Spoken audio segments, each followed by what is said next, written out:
아홉째 해 열째 달 열째 날에 여호와의 말씀이 내게 임하여 이르시되, 인자야, 너는 날짜 곧 오늘의 이름을 기록하라. 바빌론 왕이 오늘 예루살렘에 가까이 왔느니라. 너는 이 반역하는 족속에게 비유를 베풀어 이르기를, 주 여호와께서 이같이 말씀하시기를, 가마 하나를 걸라. 건 후에 물을 붓고 양떼에서 한 마리를 골라 각을 뜨고 그 넓적다리와 어깨 고기의 모든 좋은 덩이를 그 가운데에 모아 넣으며 고른 뼈를 가득히 담고 그 뼈를 위하여 가마 밑에 나무를 쌓아 넣고 잘 삶되 가마 속에 뼈가 무르도록 삶을지어다. 그러므로 주 여호와께서 이같이 말씀하셨느니라. 피를 흘린 성읍 녹슨 가마, 곧 그 속에 녹을 없이 하지 아니한 가마여 화 있을진저 제비 뽑을 것도 없이 그 덩이를 하나하나 꺼낼지어다. 그 피가 그 가운데 있으며 피를 땅에 쏟아 티끌이 덮이게 하지 않고 맨 바위 위에 두었도다. 내가 그 피를 맨 바위 위에 두고 덮이지 아니하게 함은 분노를 나타내어 보응하려 함이로라. 그러므로 주 여호와께서 이같이 말씀하셨느니라. 화 있을진저 피를 흘린 성읍이여, 내가 또 나무 무더기를 크게 하리라. 나무를 많이 쌓고 불을 피워 그 고기를 삶아 녹이고 국물을 졸이고 그 뼈를 태우고 가마가 빈 후에는 숯불 위에 놓아 뜨겁게 하며 그 가마에 놋을 달궈서 그 속에 더러운 것을 녹게 하며 녹이 소멸되게 하라. 이 성읍이 수고함으로 스스로 피곤하나 많은 녹이 그 속에서 벗겨지지 아니하며 불에서도 없어지지 아니하는도다. 너의 더러운 것들 중에 음란이 그 하나이니라. 내가 너를 깨끗하게 하나 내가 깨끗하여지지 아니하니 내가 내게 향한 분노를 풀기 전에는 내 더러움이 다시 깨끗하여지지 아니하리라. 나 여호와가 말하였은즉 그 일이 이루어질지라. 내가 돌이키지도 아니하고 아끼지도 아니하며 뉘우치지도 아니하고 행하리니 그들이 내 모든 행위대로 너를 재판하리라. 주 여호와의 말씀이니라. 할렐루야. 사랑하는 성당교회 성도 여러분, 오늘 아침도 우리에게 주신 하나님의 말씀 붙잡으시고 오늘도 주님의 자녀답게 살아내시는 저와 여러분 되시길 간절히 소망합니다. 여러분, 젊은 세대가 자주 쓰는 말 중에 이 빼박힌트 반박 불가라는 표현이 있습니다. 이것은 빼지도 또 박지도 못하고 또 어떤 말로도 변명도 반박도 할 수 없는 그 결정적인 상황을 맞이할 때 쓰는 표현입니다. 오늘 우리가 읽은 에스겔 24장 말씀은 하나님께서 예루살렘을 향해 내리신 이 빼박힌트 반박 불가의 심판 선언입니다. 예루살렘 백성들은 끝까지 우리는 선택받은 백성이다, 성전이 우리를 지켜줄 것이다 라며 스스로를 합리화했습니다. 하지만 하나님은 그들의 비유를 뒤덮으시고 그들 앞에 선언하셨습니다. 너네는 녹슨 가마솥에 들어있는 고기이다. 본문을 통해서 왜 백성들이 변명할 수 없었는지, 그리고 그 말씀들은 우리에게 어떤 교훈을 주는지 함께 살펴보길 원합니다. 여러분, 먼저 본문 1절에서 2절 말씀을 보면 하나님께서는 에스겔에게 임하셔서 아홉째 해 열째 달 열째 날에 이 바벨론 왕이 예루살렘을 포위하는 것을 에스겔에게 기록하라 명령하십니다. 때는 시드기야 통치 제9년이고요.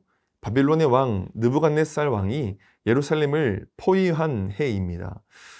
하나님께서는 지난 에스겔 4장에서 오늘 본문 24장까지 지속적으로 선포한 예루살렘의 멸망의 예언과 환상을 성취할 것이라는 것을 확증하는 표시로 에스겔에게 기록하라 라고 명령하고 계시지요. 여러분, 즉 이 날은 예루살렘의 멸망 신탁의 성취가 가시화되기 시작한 날이라는 것입니다. 여러분, 그럼에도 불구하고 이스라엘 백성들은 여유롭게 생각했습니다. 에스겔서 11장 3절 말씀입니다. 그들의 말이 집 건축할 때가 가깝지 아니한즉 이 성읍은 가마가 되고 우리는 고기가 된다 하나니. 예루살렘의 고관들은 하나님의 성전은 난공불락이니 감어석과 같은 성전 안에 있는 자신들은 안전하다라는 것입니다. 동일한 시대의 예언자였던 예레미야 7장 말씀에서도 이들은 성전만 의지하며 이곳은 여호와의 성전이라 여호와의 성전이라 외쳐댔던 모습을 볼 수 있었습니다. 하나님의 성전은 모든 것이 용서되고 모든 재앙을 피하게 만드는 부적과도 같이 여겼던 것이지요. 그래서 여러분, 지난 시간까지 계속 살펴봤던 백성들의 모습에서 빠지지 않는 모습, 빠지지 않는 죄악된 모습이 무엇이었습니까? 자녀를 죽이면서까지 우상 숭배를 하고 음행을 저지르면서도 성전에 나아오면 모든 것이 해결된다는 생각을 가지고 범죄한 그날에 성전에는 꼬박 나와서 그 죄된 모습 그대로 가지고 예배 드렸던 모습 아니겠습니까? 어제까지 함께 나누었던 말씀에도 두 여인의 이름을 기억하시죠? 오홀라와 오홀리바였습니다. 여러분, 오홀리바 이름의 뜻은 나의 장막이 그녀 안에 있다라는 뜻입니다. 여러분, 무엇을 의미합니까? 성전이 있다라는 사실만으로 심판을 피하고 회복될 수 있다고 착각하고 그렇게 기대하는 유대 백성과 포로들에게 그들이 진노를 당함으로 그 기대가 허상임을 암시하고 계시다라는 것이죠. 여러분, 그렇게 하나님은 이들의 생각을 반박하고 계십니다. 3절에서 5절 말씀을 보면 가마솥에 선별된 좋은 고기를 또 좋은 뼈를 넣으라고 말씀하시고 푹 끓게 하십니다. 그리고 6절에서 8절 말씀 제가 읽겠습니다. 그러므로 주 여호와께서 이같이 말씀하셨느니라. 피를 흘린 성읍, 녹슨 가마, 곧 그 속에 녹을 없이 하지 아니한 가마여, 화 있을진저 제비 뽑을 것도 없이 그 덩이를 하나하나 꺼낼지어다. 그 피가 그 가운데 있음이여, 피를 땅에 쏟아 티끌이 덮이게 하지 않고 맨 바위 위에 두었도다. 내가 그를 맨 바위 위에 두고 덮이지 아니하게 함은 분노를 나타내어 보응하려 함이로라. 그들이 믿고 있던 성전은 결코 안전한 울타리가 아니었고 오히려 심판의 현장이 되어버렸습니다. 그리고 가마에 녹이 제거되지 않으므로 화가 있을 것이라고 말씀하고 계시죠. 여러분, 녹이라는 것은 이스라엘의 죄악을 상징합니다. 성전은 거룩해야 했지만 오히려 우상 숭배와 음행, 심지어 자녀를 죽여 우상에게 바치는 끔찍한 죄악이 가득한 곳이 되었다라는 것이죠.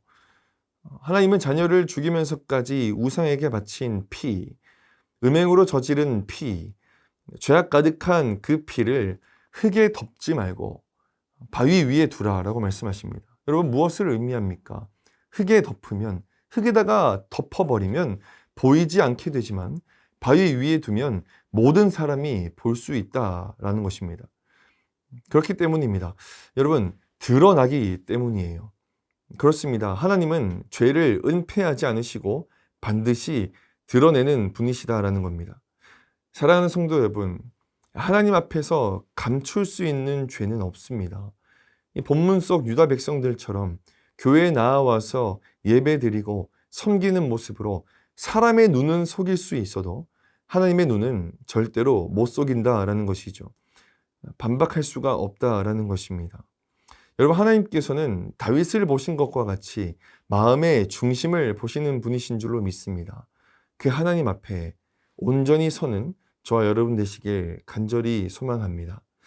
여러분, 이어서 9절부터 살펴보면 하나님께서는 가마솥을 끓게 하시는 그 나무 무더기를 더 크게 하라고 명령하시면서 고기를 삶아서 녹이고 국물을 졸이고 또 뼈를 태우면서 가마를 계속 달궈서 그 녹을 소멸하게 명하십니다.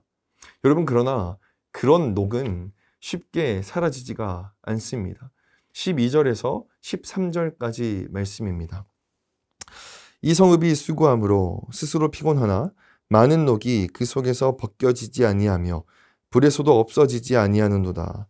너의 더러운 것들 중에 음란이 그 하나이니라. 내가 너를 깨끗하게 하나 네가 깨끗하여지지 아니하니 내가 내게 향한 분노를 풀기 전에는 네 더러움이 다시 깨끗하여지지 아니하리라. 여러분, 이 본문의 불에는 두 가지 의미가 있습니다. 하나는 심판의 불입니다. 성전이 안전을 보장해 줄 것이라 생각하는 그 생각은 무너지고 예루살렘은 불타서 무너지게 되는 것이죠. 또 다른 하나는 정결케 하는 불입니다. 하나님은 죄악이 다 사라질 때까지, 녹이 다 벗겨질 때까지 멈추지 않으십니다. 문제는 이스라엘의 완악함이었지요. 12절을 보면 녹이 사라지지 않았다라고 말하고 있습니다. 이는 끝까지 회개하지 않는 완고한 마음을 드러내는 것입니다. 성도 여러분, 오늘 우리들의 삶에서도 경험되어지는 불이 있습니다. 차이는 우리의 태도에서 결정됩니다. 회개하고 돌이키면 그 불은 정금같이 나를 정결케 하는 불이 될 것입니다. 그러나 유다 백성들처럼 거부하고 합리화하면 결국 그 불은 하나님의 파멸에, 하나님의 심판의 불이 된다라는 것입니다. 하나님은 오늘도 우리 안의 녹, 곧 죄악을 벗겨내고 싶어 하십니다. 주님께서 회초리를 드시기 전, 혹여나 회초리를 드셨다고 하시더라도 자원하여서 무릎 꿇고 회개하는 지혜가 우리에게 필요한 오늘입니다. 사랑하는 성도 여러분, 유다 백성들은 성전을 의지한다, 또 그렇게 의지하며 안전하다 말했지만 하나님께서는 그들의 죄를 드러내셨고 그것을 녹슨 가마솥으로 심판하셨습니다. 여러분, 우리에게도 마찬가지입니다. 하나님 앞에서는 어떤 변명도 통하지가 않습니다. 오늘 이 아침 주님 앞에 솔직한 우리들의 모습을 보이길 원합니다. 하나님께서 바위 위에 드러내시는 죄를 부인하지 마시고 회개하시길 바랍니다. 그렇게 우리를 태우는 불은 더 이상 심판의 불이 아니라 녹슬 벗겨내는 정금과 같이 정결케 하는 은혜의 불길이 될 것입니다. 그 불길을 사모하시는 오늘 하루 살아가시는 저와 여러분 되시길 간절히 소망합니다. 함께 기도하겠습니다.